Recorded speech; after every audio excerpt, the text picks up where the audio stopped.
6장 1절부터 23절의 한 장 말씀을 교독하면서 먼저 은혜 받으시고 그 말씀 가운데 숨은 진리를 우리가 찾아갈 수 있는 귀한 성도가 되시기 바랍니다.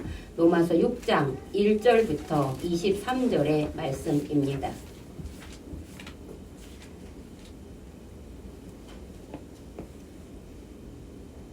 주일에 그리고 저기 뒤에 보면 성경 책이 예비되어 있어요. 준비된 거 있으니까 필요하신 분들은 갖다 하시면 됩니다.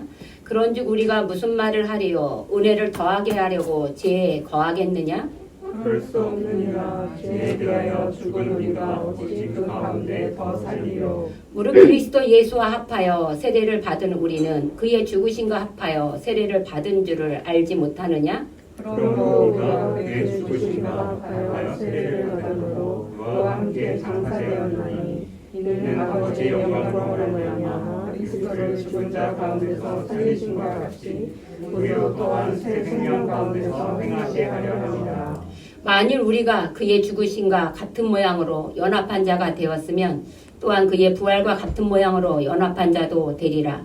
우리가 알거니와 우리의 옛사람이 예수와 함께 십자가에 못 박힌 것은 죄의 몸이 죽어 다시는 우리가 죄에게 종로를 하지 아니하려 함이니 이는 죽은 자가 죄에서 벗어나 의롭다 하심을 얻었음이니라. 만일 우리가 그리스도와 함께 죽었으면 또한 그와 함께 살 줄을 믿노니 이는 그리스도께서 죽은 자 가운데서 살아나셨음에 다시 죽지 아니하시고 사망이 다시 그를 주장하지 못할 줄을 알미로다. 그가 죽으심은 죄에 대하여 단번에 죽으시며 그가 살아계심은 하나님께 대하여 살아계시니 이와 같이 너희도 너희 자신을 죄에 대하여는 죽은 자요 그리스도 예수 안에서 하나님께 대하여는 살아있는 자로 여길지어다. 그러므로 너희는 죄가 너희 죽을 몸을 지배하지 못하게 하여 몸의 사욕에 순종하지 말고 또한 너희 지체를 불의의 무기로 죄에게 내어주지 말고 오직 너희 자신을 죽은 자 가운데서 다시 살아난 자같이 하나님께 드리며 너희 지체를 의의 무기로 하나님께 드리라. 죄가 너희를 주장하지 못하리니 이는 너희가 법 아래에 있지 아니하고 은혜 아래에 있습니다. 그런즉 어찌하리요? 우리가 법 아래에 있지 아니하고 은혜 아래에 있으니 죄를 지으리요? 그럴 수 없느니라. 너희 자신을 종으로 내주어 누구에게 순종하든지 그 순종함을 받는 자의 종이 되는 줄을 너희가 알지 못하느냐. 혹은 죄의 종으로 사망에 이르고 혹은 순종의 종으로 의에 이르느니라. 하나님께 감사하리로다. 너희가 본래 죄의 종이더니 너희에게 전하여 준 바 교훈의 본을 마음으로 순종하여 죄로부터 해방되어 의의 종이 되었느니라. 너희 육신이 연약함으로 내가 사람의 예대로 말하노니 전에 너희가 너희 지체를 부정과 불법에 내주어 불법에 이른 것 같이 이제는 너희 지체를 의에게 종으로 내주어 거룩함에 이르라. 너희가 죄의 종이 되었을 때에는 의에 대하여 자유로웠느니라. 너희가 그때 무슨 열매를 얻었느냐? 이제는 너희가 그 일을 부끄러워하나니 이는 그 마지막이 사망이라. 그러나 이제는 너희가 죄로부터 해방되고 하나님께 종이 되어 거룩함에 이르는 열매를 맺었으니 그 마지막은 영생이라. 함께 하겠습니다. 죄의 삭은 사망이요 하나님의 은사는 그리스도 예수 우리 주 안에 있는 영생이니라. 아멘. 뉴스를 보면 편의점 주인을 죽인 어떤 남자에 대한 뉴스를 다 보셨죠? 그 사람은 죄인이었습니다. 쉽게 말하는 우리가 말하는 율법에 헌법에 위배된 죄인, 윤리도덕적으로 불법을 저지른 죄인. 근데 그 사람이 그 죄에서 나왔어요. 전자발찌를 타고. 그럼 전자발찌를 타고 내보내줬다는 건 너를 인정할 수는 없지만 계속 감옥에 가둘 수 없으니 너가 한번 회개했던 그 말을 믿어보겠다는 거예요. 그래서 전자발찌를 찼으니까 그 추적을 할 거라고 생각했어요. 그런데 이 사람은 선량하게 열심히 사는 그 편의점 주인을 어떻게 했어요? 죽이고 전자발찌를 끊고 도망가서 숨어 있었어요. 그리고 잡혔어요. 잡혀서 나중에 알고 봤더니 얼마를 훔친 거였어요? 20만 원. 사람의 목숨이 단돈 20만 원에 남에 의해서 그냥 죽을 수 있는 목숨이 된 겁니다. 여러분은 이 사람이 감옥에 지금 수차례 들락날락한 청년이에요. 이 사람이 어려서부터 소년범으로 시작해서 계속 들락거렸으면서 거기에 우리가 후원하고 있는 다만사역을 후원하고 있는 그 교도소에서 분명히 하나님의 말씀이 전해졌고 거기에 빵을 먹으러 오는 교도소에 예배를 드리는 인원들이 500명에서 1000명이 된다고 해요. 한 교도소에서. 그들은 빵을 먹으러 앉아있는 거지만 강단에서 목사님이 설교하는 것 중에 그들의 귀에 들어와서 회심하고 작심하는 사람은 10명이래. 1000명 중에. 지극히 작은 자지만 분명히 하나님의 말씀을 들었고 만약에 가정한다면 그가 어떤지는 모르겠어요. 그가 하나님을 믿느라고 생각하고 내가 복음을 전해 들었습니다. 내가 이제 이것으로 인하여 죄인이 아니라 의롭게 살겠습니다. 하고 재판할 때 분명히 내가 회개하겠습니다. 하고 나왔다면 그는 또다시 살인을 저지르고 또 들어갔습니다. 그러면서 그는 나중에 또 감옥에 가서 또 은혜를 받고 내가 하나님의 은혜로 내가 나 같은 죄인을 살려주신 하나님께 회개하고 철두철미하게 하면서 나와서 또 교회에 와서 간증을 한다고 칩시다. 여러분은 그가 의인일까요? 죄인일까요? 어느 누구도 쉽사리 그가 의인이라고 얘기할 수 있는 사람은 없습니다. 오늘 로마서 6장에 한 고민하는 남자가 등장합니다. 이 고민하는 남자는 자기가 설교한 것, 자기가 편지로 설교한 것에 대해서 사람들이 오해하는 것에 대해서 고민하는 거예요. 어떤 오해를 하고 있습니까? 저도 참 고민이 많습니다. 설교를 할 때 이 본래의 의도와는 다르게 받아들일까봐 그것을 어떻게 하면 풀어서 해석을 해줄까 노력하지만 혹시라도 내가 잘못된 해석을 여러분에게 전달하고 또한 여러분이 잘못되게 그것을 받아들일까봐도 염려가 됩니다. 왜냐하면 사도 바울같이 유명한 이 사도도 이렇게 편지를 써서 로마 교회 사람들, 유대인들이 이방인을 보고 교회 내에서 너희는 구원 못 받아. 왠 줄 알아? 너희는 할례를 받지 못했기 때문이야. 너희는 구원 못 받아. 왠지 알아? 너희는 율법이 없기 때문이야. 그런 것들을 행하지 못했기 때문에 너희는 하나님의 백성이 될 수 없어. 그래서 하나님의 자녀라는 호칭을 받지 못하고 그들에게 뭐라고 호칭을 붙여줬냐면 하나님을 경외하는 자라고 호칭을 붙여줬단 말이에요. 근데 바울이 그거 아니야. 아브라함을 예를 들면서, 그죠? 아브라함을 예를 들면서 아브라함이 언제 의롭다 인정을 받은 게 할례 받기 전이잖아. 창세기 17장에서 할례 받았는데 15장에서 의롭다 인정을 받았잖아. 횃불 언약 때 받았잖아. 별들과 같이 네 자손이 많다고 했을 때 은혜를 받았잖아. 그래서 그의 의롭다함을 믿음으로 받잖아. 그러니까 믿은 게 먼저지 할례가 먼저가 아니잖아. 분명히 우리가 배웠어요. 그리고 또 다시는 뭐라 그랬어요? 율법. 그거 아브라함으로부터 400년, 600년이 훨씬 지난 뒤에 모세가 시내산에서 받은 거잖아. 그럼 율법보다도 먼저 의롭다함이 먼저잖아. 근데 너희는 왜 자꾸 너희들의 잣대로 율법으로 할례로 그것이 없기 때문에 하나님의 백성이 될 수 없다고 자꾸 얘기하는 거야. 그거 잘못된 거잖아. 이렇게 얘기하는 거야. 그런데 그들이 뭐라 그러냐. 오직 은혜라면 자, 우리 한번 3장 7절을 볼까요? 로마서 3장 7절. 3장 7절을 함께 같이 읽어보도록 하겠습니다. 시작. 그러나 나의 거짓말로 하나님의 참되심이 더 풍성하여 그의 영광이 되었다면 어찌 내가 죄인처럼 심판을 받으리요. 네, 내가 거짓말로 내가 죄를 지은 걸로 인해서 혹시 하나님이 더 영광을 받았다면 내가 어떻게 심판을 받을 수 있습니까? 하고 반론을 제기한 거예요. 자, 여러분에게 질문 한번 하겠습니다. 가룟 유다는 하나님의 영광을 위해서 죽은 자일까요? 아닐까요? 자, 가룟 유다 때문에 가룟 유다가 돈을 받고 팔았어요, 예수님을. 그래서 그가 십자가에 못 박혀 죽었어요. 그죠? 그러니까 하나님의 사역에 가룟 유다는 쓰임받은 사람이에요. 그러니까 그 사람은 그 사람의 예화를 들어서 그 사람이 한 행동이 있는데 그 사람이 지옥 갈 리가 있습니까? 라고 질문한다면 여러분은 뭐라고 대답해 줄 거냐? 여러분이 조금 생각할 시간이 필요합니다. 자, 근데 바울은 그것에 대해서 아주 단호하게 2절에 이렇게 얘기합니다. 그럴 수 없다! 라고 말합니다. 그렇게 너네가 억측하고 내가 죄인이기 때문에 죄가 더할수록 제가 죄를 많이 쌓고 그것을 회개하면서 하나님의 은혜로 제가 이 많은 죄를 사함받았습니다 하면 듣는 사람이나 많은 사람들이 하나님을 더 높일 거 아니냐는 거예요. 그렇습니까? 그렇지 않다는 거예요. 그러면 바울이 왜 그렇지 않다고 이렇게 단호하게 얘기하고 있을까요? 누군가가 여러분한테 이런 질문을 반드시 던질 거예요.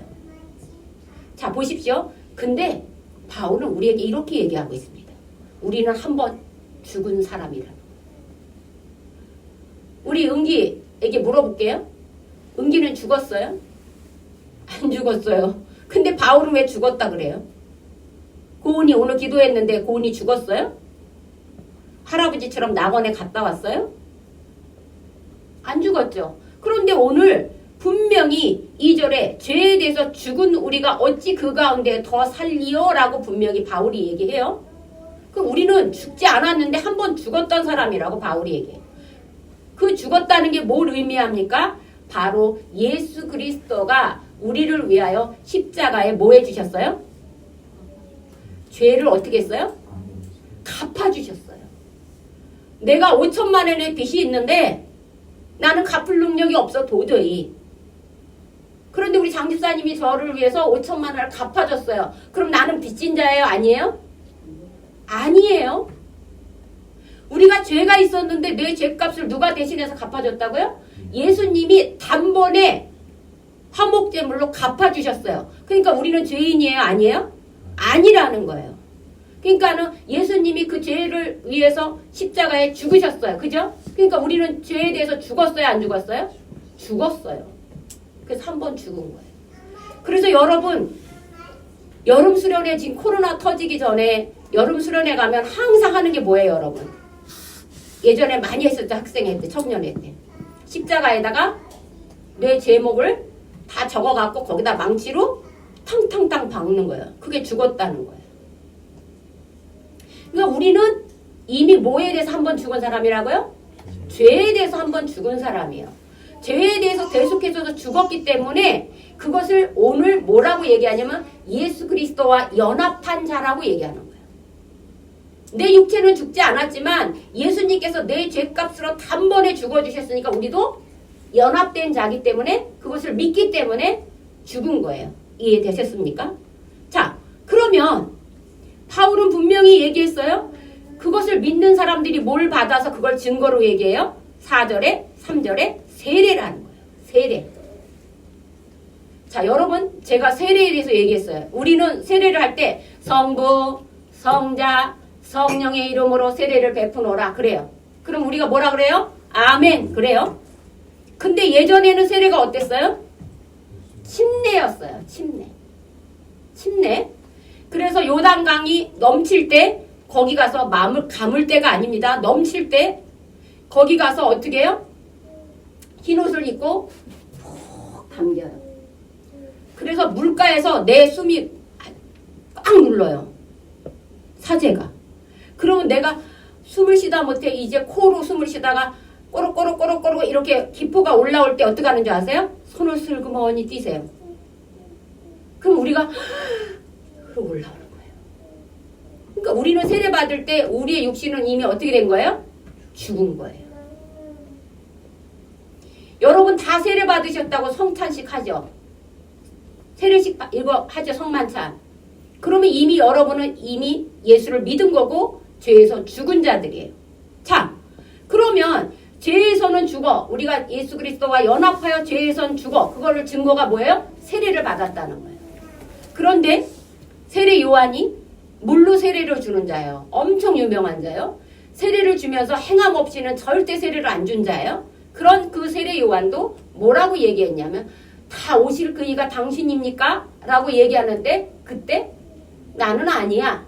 내 뒤에 오실 이가. 나는 뭘로 세례를 줬어요? 물로 세례를 주지만 내 뒤에 오실 이는 성령으로 세례를 준다 그랬어. 물로 세례를 줘도 우리는 죽은 목숨인데 더군다나 성령의 세례를 받은 자는 성령의 검으로 우리는 이미 다 죽은 자들이에요. 그런데 성령으로 세례 받은 자는 무엇이냐면 새 사람이 되었다는 거예요. 예수 그리스도가 죽은 지 3일 만에 어떻게 됐어요? 부활하셨죠. 그러니까 우리도 어떻게 돼요? 연합한 자니까 부활하죠. 엄마가 아기를 낳았어요. 그래서 아기가 젖을 먹을 때 엄마가 매운 걸 먹으면 애도 매운 걸 먹어서 설사하는 거예요. 그게 연합이에요. 연합. 예수 그리스도와 우리가 연합됐기 때문에 예수가 죽으면 우리도 죽은 거고 예수가 살아났으면 우리도 살아난 거예요. 이것을 뭐라고 얘기하냐면 새 생명이라고 얘기하는 거예요. 그러므로 우리는 죄인에서 한 번 죽었고 뭘로 다시 살아났어요? 새 생명으로 다시 살아났어요. 그것을 요한복음의 4장에는 뭐라 그랬냐면 니고데모가 예수님을 밤에 몰래 찾아가서 어떻게 하여야 영생을 얻을 수 있습니까? 라고 물어봤어요. 그랬더니 예수님 뭐라 그래요? 거듭나야 된다. 그랬더니 니고데모는 율법학자예요. 거듭남이 뭔지를 모르는 거예요. 그래서 뭐라고 했냐면 엄마 뱃속에 다시 들어갔다 나와야 됩니까? 어떻게 엄마 뱃속에 들어갔다 나옵니까? 거듭남이 뭐예요? 새 사람. 그러니까 우리는 물로 세례를 받아서 죽었다가 성령으로 다시 새 사람이 된 거예요. 그러니까 예수님의 죽음과 부활하심이 우리와 함께 연합한 자가 되는 거예요. 그러니까 지금은 여러분이 죄인이에요? 아니에요? 아니에요. 여러분 저 죄인 아니에요. 당당하게 얘기하세요. 우리는 자꾸 이런 질문을 하면 난 죄인인데요. 근데 왜 자꾸 그런 마음이 들까요? 이게 성화예요. 성화. 한 단계 한 단계 그것이 성화돼가는 과정이 필요한 건데 자 우리는 어쨌든 예수 그리스도로 인하여 연합하여 새 생명을 얻은 사람이에요. 그래서 의롭다 하심을 얻은 사람입니다. 그런데 이 사람들이 우리의 죄를 자꾸 더 저지름으로 인해서 예수 그리스도의 이름이 자꾸 올라가면 그것이 더 좋은 거 아닙니까? 라고 역설을 얘기하고 있는 거예요. 그런 역설이 아니다라고 얘기하는 거예요. 아니다. 자, 그렇다면 우리가 예수님과 연합한 자이기 때문에 죄로부터 우리는 분리된 자예요. 죄인은 더 이상은 다는 아니에요. 그러면 우리가 이 새 생명을 얻기 위해서 세 가지를 해야 돼요. 새 생명을 얻은 자는 성화되게 하는 과정이 세 가지의 단계가 있어요. 그 세 가지의 단계를 우리는 먼저 3절, 6절, 9절에 보면 3절의 끝에 보면 세례를 받은 줄을 알지 못하느냐 하고 알지라고 나와요. 그죠? 6절에 보면 우리가 알거니와 라고 안다는 말이 나와요. 9절에 보면 이는 그리스도께서 죽은 자 가운데서 살아나셨으며 다시 죽지 아니하시고 사망이 다시 그를 주장하지 못할 줄을 알미니라 하면서 알고라는 말이 우리한테 들어와야 돼. 알고.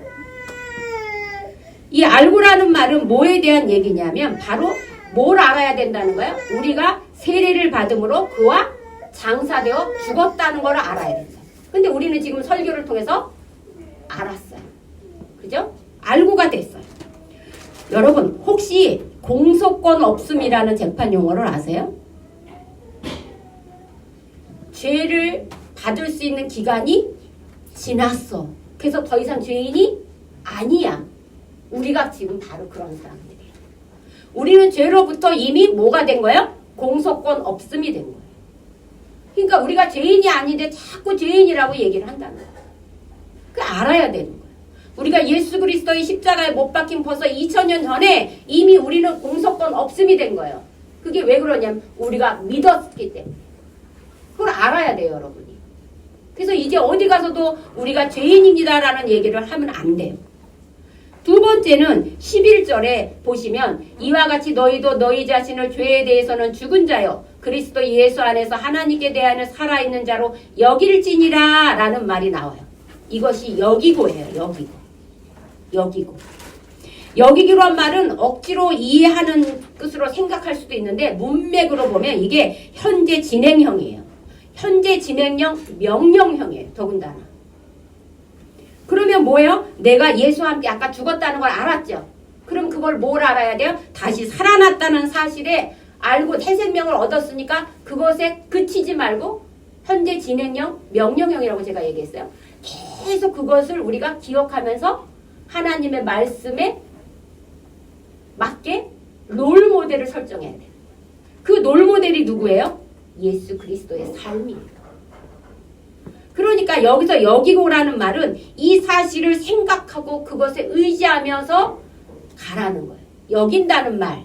자, 내가 부모를 이렇게 의지하고 현재 진행형으로 의지하고 가는 거예요. 그러니까 우리가 새 생명으로 살았으면 지금 누구를 의지해야 되냐면 예수 그리스도만 의지하고 연합된 자니까 예수 그리스도만 의지하고 가라는 뜻이에요. 자, 이 여기고라는 말에 또 다른 언어가 있는데 그것이 너무 아이러니하게 저는 여기서 되게 은혜 많이 받은 거예요. 계산하다의 뜻이에요. 계산하다.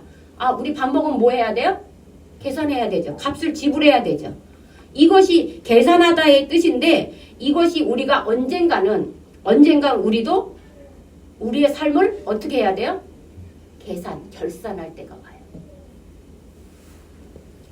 여러분은 우리는 아직 멀어서 결산할 때 몰라. 아니요.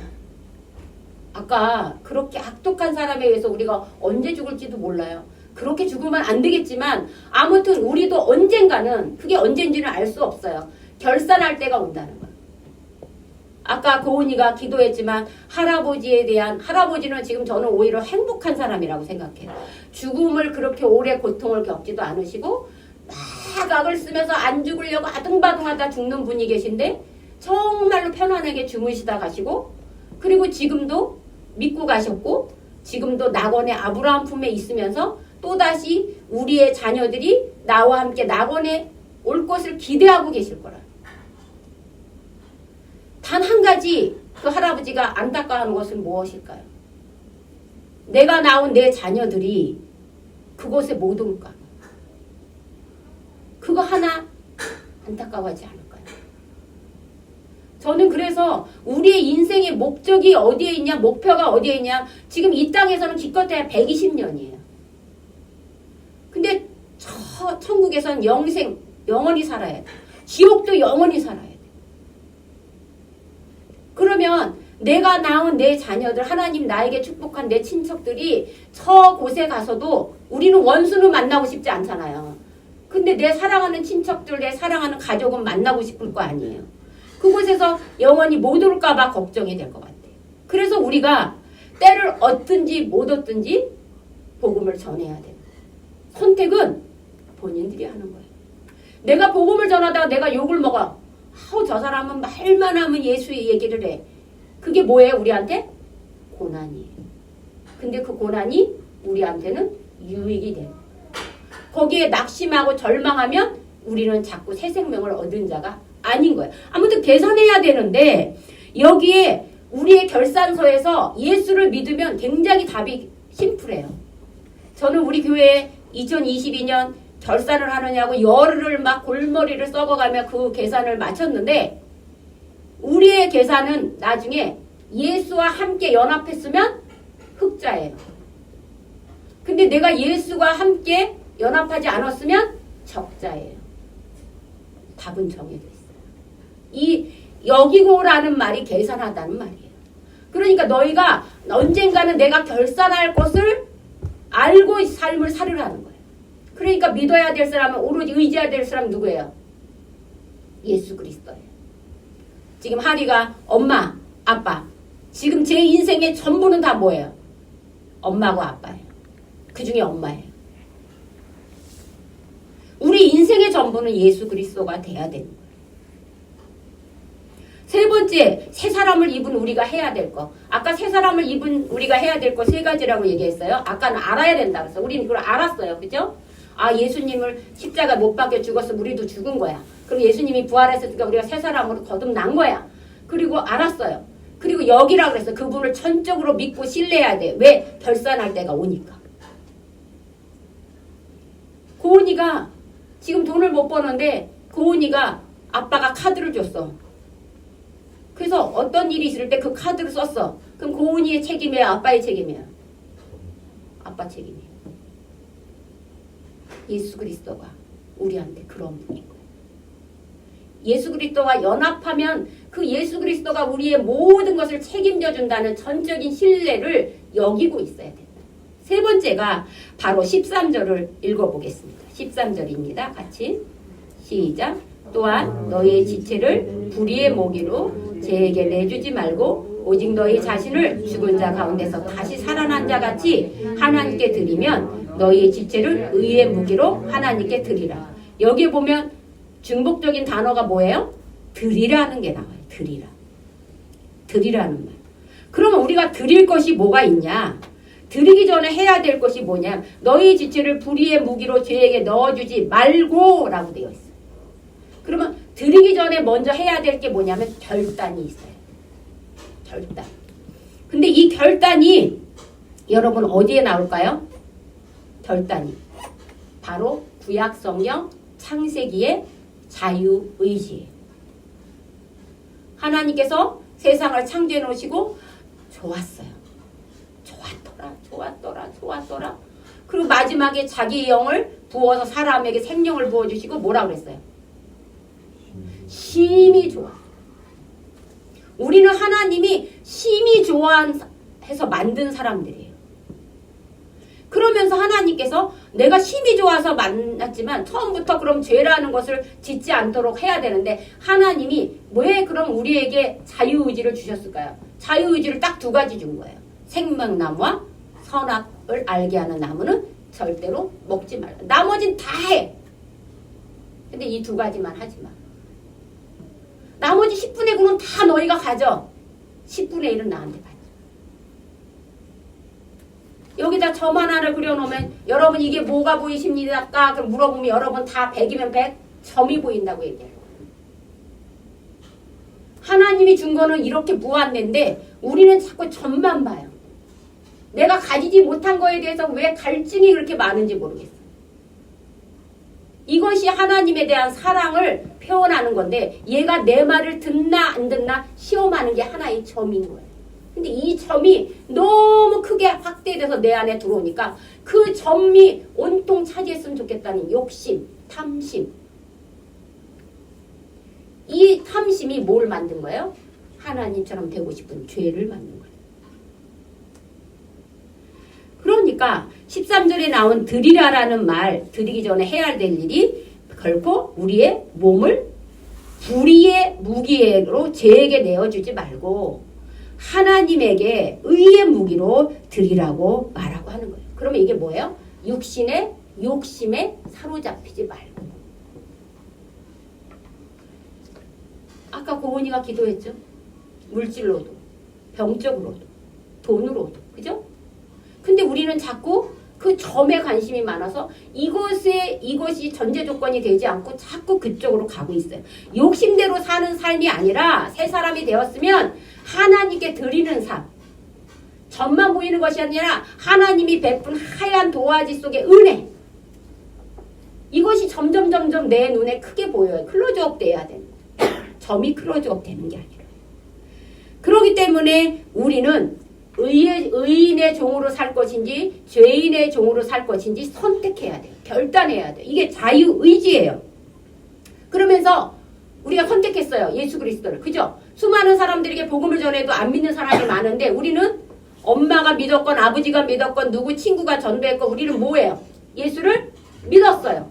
그럼 우리는 결단한 거예요. 자유의지를. 그랬으면 여기에 뭔가 따라가야 되는데 하나님께서 뭐라 그랬냐면 내가 거룩하니 너희도 거룩하라 그랬어요. 내가 거룩하니 너희도 거룩하라. 그래서 우리가 거룩하지 못해. 우리는 죄인이었기 때문에 본성이라는 게 있기 때문에 거룩하지 못해. 그래서 자꾸만 거룩해지려고 예수 그리스도의 말씀 가운데서 계속 하나씩 제거해 나가고 있는 거예요. 이 점들을. 그게 뭐라 그랬어요? 성화라고 얘기했어요. 성화. 자, 그래서 저는 여러분에게 만약에 유대인들이 주장한 선으로 이용된다면 악을 행하는 것도 하나님의 영광을 위해서 분명히 좋은 건데 가룟 유다도 악으로 쓰였지만 하나님의 영광을 위해서 결국 하나님의 뜻을 이루기 위해 쓰임받은 사람인데 왜 죄인이 됩니까? 라고 질문하는 그 사람에게 여러분은 아까 어떻게 생각하냐고 제가 질문을 잠시 유보시켜 놨어요. 그래서 저는 그것을 여러분에게 현실적으로 다가오게 하기 위해서 성경에 나타난 하나의 인물을 끌고 오려고 합니다. 그것이 누가복음에 나온 사람이에요. 탕자예요. 여러분 아는 것처럼. 탕자는 아버지 살아생전에 원래 아버지 살아생전에 유산을 상속해달라는 건 불효 중에 불효예요. 아버지 빨리 죽으라는 뜻이에요. 근데 아버지 나 어차피 줄 거라면 유산 나한테 빨리 주세요. 그래서 아버지가 줬어요. 큰아들도 주고 둘째 아들도 줬어요. 그 둘째 아들은 큰아들은 거기서 아버지를 모시고 살고 둘째 아들은 타국에 가서 그것을 흥청망청 쓰고 돌아보니 어느덧 자기 현실을 자각하고 보니까 돼지우리간에서 돼지들이 먹는 쥐엄나무 열매를 자기가 먹고 있는 거예요. 온통 몸에는 썩었네. 머리에는 이, 온몸엔 막 구멍, 피부병. 아, 우리 아버지 집에 종도 이렇게는 안 사는데 내가 이게 결국 뭐냐. 그리고 그 사람이 그냥 거기에 앉아 있었으면 그는 죄인일 거예요. 근데 아버지 집을 생각하고 어떻게 했어요? 집으로 돌아왔어요. 그죠? 여러분 아신 것처럼. 근데 아버지는 아들이 온다는 소리를 듣고 그 몸에서 막 냄새가 나고 막 모든 부스러기는 다 있고 지저분한 그 아들이 저 동굴 밖에서 오니까 막 맨발로 달려가서 와락 끼워놨어요. 그것도 모자라서 그 냄새나는 아들에게 자기의 금반지를 빼서 끼워줬어요. 내 아들이란 증거예요.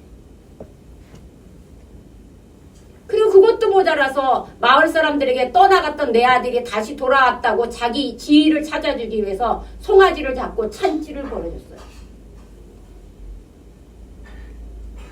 여러분도 아는 것처럼 여기 큰아들이 주인공이 아니니까 큰아들은 그게 불만이었어요. 나는 아버지 재산을 가지고 있었는데 나는 안 떠났는데 내가 재산도 탕진하지 않았는데 나를 위해서는 양의 새끼 하나도 잡아주지 않더니 왜 동생을 위해서는 송아지를 잡아주냐. 나 안 들어간다.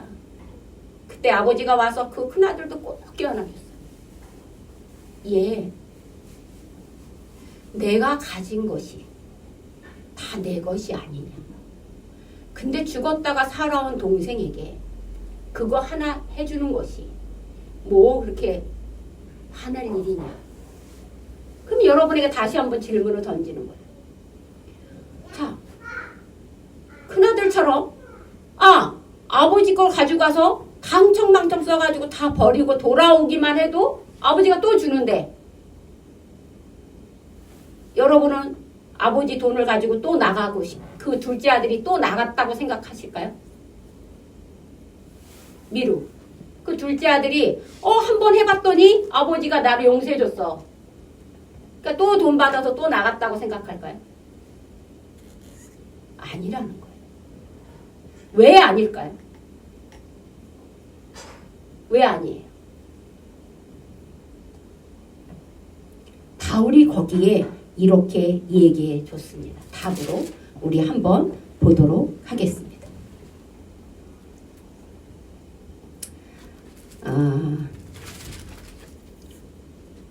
17절부터 15절입니다. 15절 읽겠습니다. 시작. 그런 첫째로 내가 법 안에 있지 아니하고 이 안에 있으니 죄를 지으려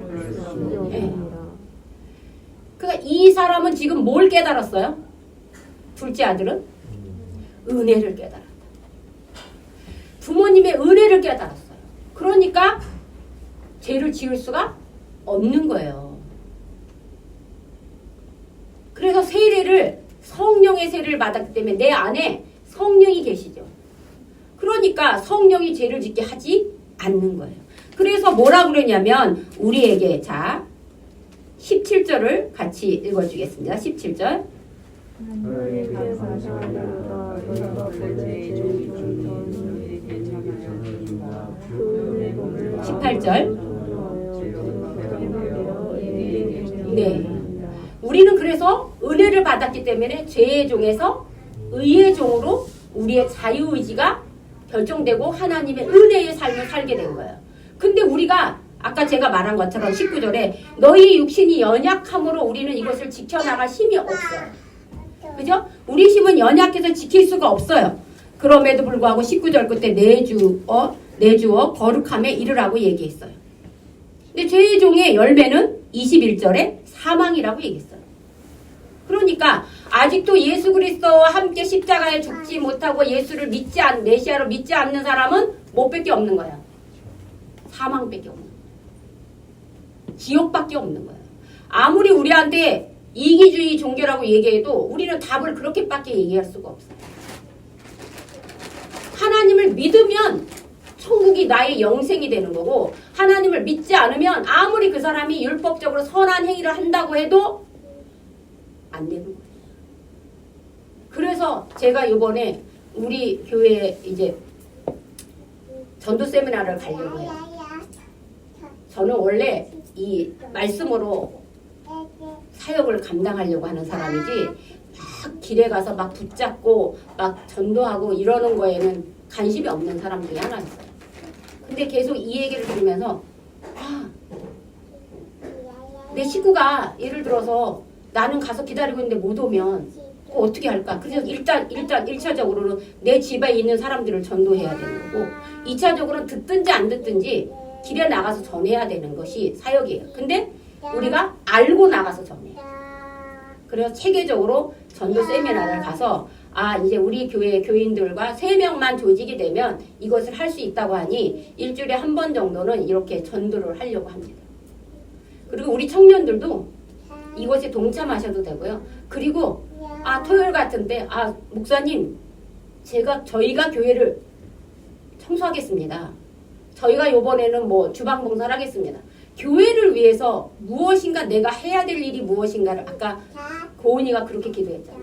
생각하시는 사람들이 되셔야 돼요. 우리가 연약함으로 우리가 죄를 지은 사람의 결론은 사망이에요. 그러면 23절을 여러분 같이 읽겠습니다. 22절입니다. 그러나 이제는 너희가 죄로부터 해방되고 하나님께 종이 되어 거룩함에 이르는 열매를 맺었으니 그 마지막은 영생이라. 여러분 우리는 이제 죄의 종이 아니에요. 우리는 사망에 우리는 안 가요. 우리는 뭘 얻어요? 영생. 그러니까 영생을 얻은 사람이 모든 것을 다 가진 사람이 어떤 얼굴을 하고 다녀야 될까요?